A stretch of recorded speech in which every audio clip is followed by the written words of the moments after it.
Hi hello friends. இங்கே பாருங்கள், அறிவில்லாத மனுஷனுங்க நிஜமா அவனுங்களாம் என்ன சொல்கிறதுல எவன் நெருப்பு வச்சானே தெரியல. நெருப்பு வச்சு விட்றா எங்கள் ஊரில். ஆனால் இவ்வளோ நாள் தூரமாக எரிஞ்சிட்டு இருந்துச்சு. ஜூம் பண்ணி வீடியோ எடுத்து போட்டுவிட்றேன் எங்கள் ஊரில் இப்படி நெருப்பு. ஆனால் இன்னைக்கு வந்து ரொம்ப பக்கத்தில் வச்சுட்டாங்க. அதுவும் எனக்கு கஷ்டமாக இருக்குது.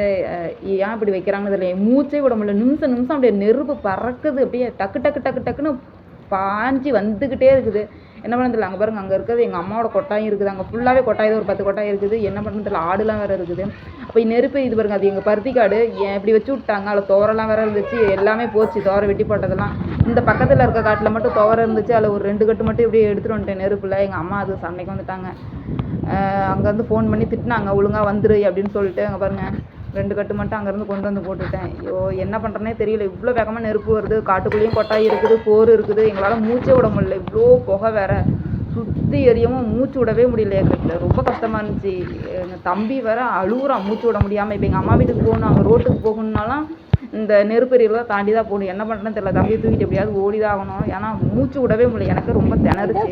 இங்கே பாருங்கள், இவங்க கொட்டாய் இங்கே இருக்கிறதுனால இவங்க அழுகுறாங்க. நிஜமாக இந்த பாலம் போடுறவங்க வரலன்னா எங்கள் நிலமை என்ன ஆகுதுன்னு சொல்லிட்டு அப்படி அழுகுறாங்க.